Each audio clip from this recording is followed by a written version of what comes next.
चलिए, आज बात करते हैं पढ़ाई से जुड़ी एक ऐसी मुश्किल के बारे में जो है तो बहुत आम, लेकिन अक्सर हम उस पर ध्यान ही नहीं देते। कभी ऐसा महसूस हुआ है कि पढ़ते पढ़ते अचानक एक अदृश्य दीवार से टकरा गए हों? मतलब एक टॉपिक तो बिल्कुल मक्खन की तरह समझ आ गया, पर जैसे ही अगले पर बढ़े लगा कि बस आगे रास्ता ही बंद है। अगर आपके साथ भी ऐसा होता है तो आप अकेले नहीं हैं। यकीन मानिए, ये एक बहुत ही कॉमन एक्सपीरियंस है। ये जो सीखने के सफर में एक पड़ाव आता है ना, आज जरा इसी को थोड़ा और करीब से देखते हैं। इसे एकेडमिक भाषा में कहते हैं लर्निंग गैप। अगर बिल्कुल आसान भाषा में कहूं तो ये बस एक फासला है इस बात के बीच के किसी क्लास या लेवल पर हमें क्या क्या पता होना चाहिए और असल में हमें कितना पता है।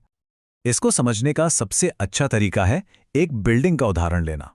जरा सोचिए, अगर किसी इमारत की नींव में यानी फाउंडेशन में एक ईंट मिसिंग हो तो क्या उसके ऊपर खड़ी पूरी बिल्डिंग मजबूत होगी? बिल्कुल नहीं, वो हमेशा कमजोर रहेगी। हमारी पढ़ाई की बुनियाद का भी ठीक यही हिसाब है। और देखिए, ये कोई छोटी मोटी दिक्कत नहीं है, ये ग्लोबल प्रॉब्लम है। जरा इस नंबर को देखिए, 58%। ये बहुत बड़ा आंकड़ा है। ये आंकड़ा आया है 2023 की यूनेस्को रिपोर्ट से। इसके हिसाब से दुनिया भर में 58% स्टूडेंट्स ऐसे हैं जो मैथ्स और रीडिंग जैसे बेसिक सब्जेक्ट्स में भी मिनिमम लेवल तक नहीं पहुंच पा रहे। सोचिए, ये नंबर सच में हमें बताता है कि ये प्रॉब्लम कितनी सीरियस है। तो अब सवाल ये है कि आखिर ये गैप्स बनते कैसे हैं? क्या वजह है इनके पीछे? चलिए पता लगाते हैं। एक्सपर्ट्स मोटे तौर पर इसकी 3 बड़ी वजहों मानते हैं। पहली है एकेडमिक, जैसे कि सिर्फ रट्टा लगाने पर जोर देना या सिलेबस का बहुत तेजी से भागना। दूसरी है साइकोलॉजिकल, मतलब पढ़ाई में मन ना लगना। और तीसरी है हमारे आसपास का माहौल, जैसे घर पर पढ़ाई का सपोर्ट ना मिलना या बार बार स्कूल बदलना। ठीक है, वजहें तो समझ आ गई, पर सबसे ज़रूरी सवाल तो ये है कि इन गैप्स को पहचाने कैसे। अच्छी बात यह है कि इसके कुछ साफ साफ इशारे, कुछ वार्निंग साइन होते हैं। और कमाल की बात यह है कि ये साइन एक स्टूडेंट और एक टीचर दोनों को अलग अलग तरह से दिखते हैं।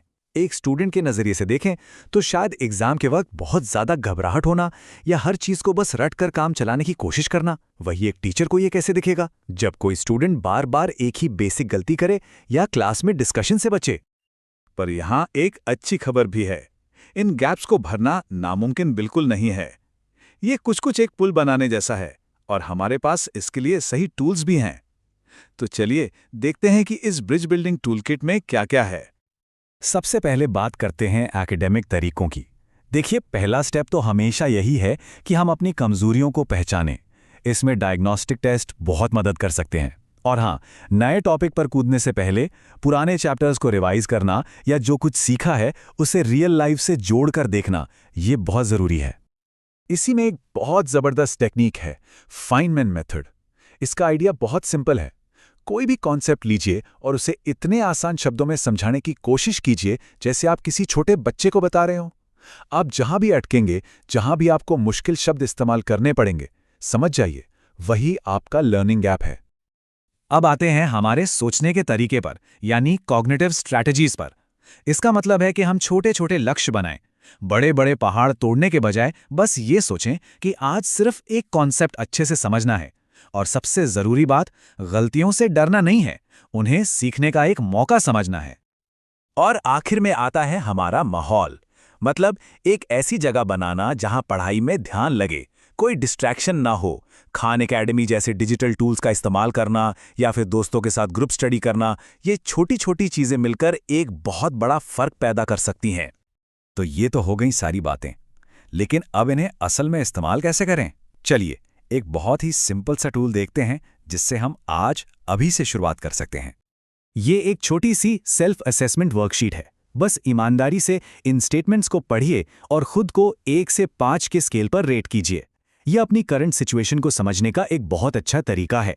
इससे पता चलेगा कि हमारी ताकत क्या है और हमें काम कहाँ करना है।